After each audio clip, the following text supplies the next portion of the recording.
These are completely different devices. One of them is a smartphone, and one of them is a smart camera. We get that.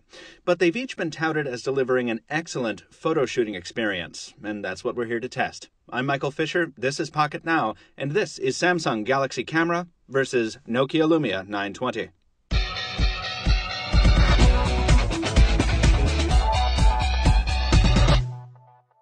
Now, while we show you these two very different but very white devices, I'll take the opportunity to remind you to follow Pocket Now at the usual spots with the links in the description down below.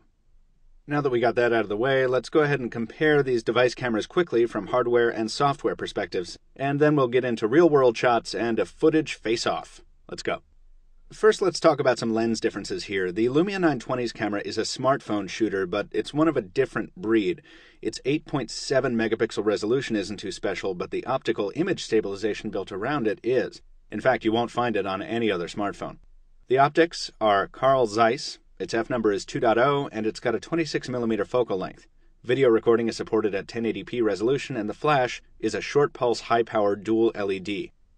On the software side, there's very little here to set this apart from any other Windows Phone. Hopping into the photo settings reveals the stark Windows Phone interface with scenes, ISO adjustment, exposure control, white balance control, and a few other settings. We also have access to Windows Phone's lens functionality here, which on a Nokia device especially means a whole lot of added functionality via third-party apps.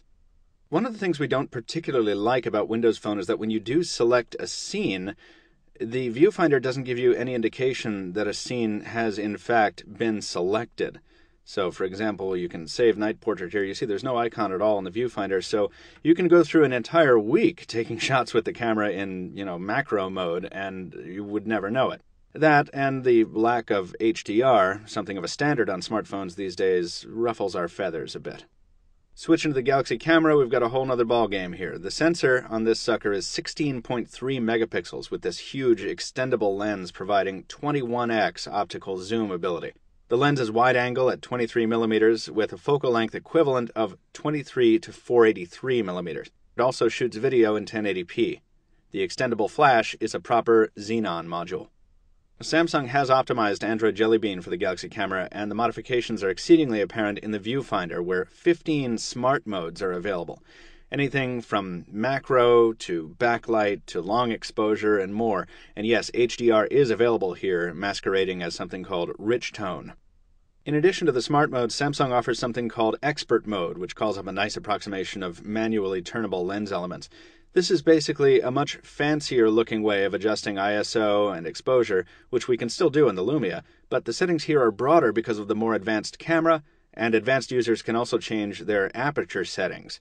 It's the kind of granular control you expect from a camera designed for what I'll call the expert amateur, if that makes sense. Unfortunately, I'm only an intermediate amateur, and so I did most of my shooting with the Galaxy camera and Lumia 920 in automatic modes. The first thing you'll notice in the photo comparison is the Galaxy camera's substantially wider field of view, capturing more along the sides than the Lumia's smaller lens can. Also, while you're not always going to make use of the Galaxy camera's super extending zoom lens, the 21x zoom capability does come in handy sometimes. And of course, it beats the pants off the Lumia's digital zoom, which is basically just cropping. The Lumia wins, though, on night shots, beating the Galaxy camera as handily as it beats any other device in low-light conditions.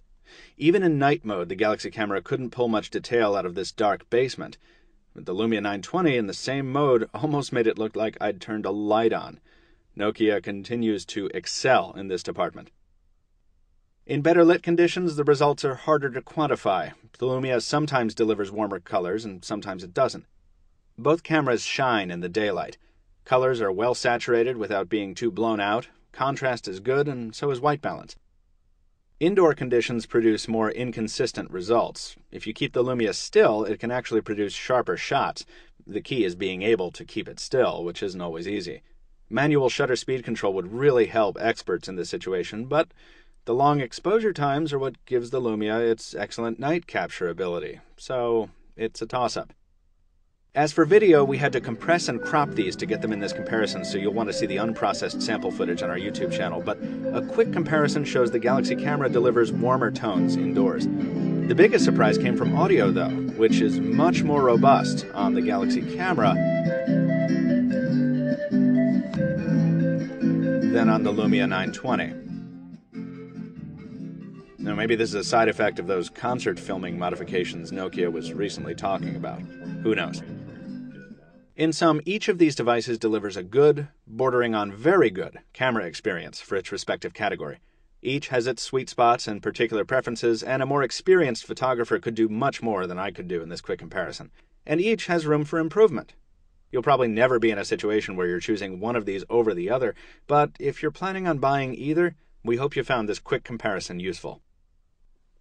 But where's the real PureView versus Galaxy camera comparison, you ask? Well, we know this is not necessarily the PureView versus Galaxy camera comparison you were looking for, but stay tuned for more, because in the coming weeks we absolutely will be putting the Galaxy camera up against the real beast from Nokia, the 808 PureView. Stay tuned for that. To avoid missing it, follow us at the links down in the description. If you like this video, give us a thumbs up. And once again, I'm Michael with Pocket Now. Stay tuned for a lot more. Thanks for watching.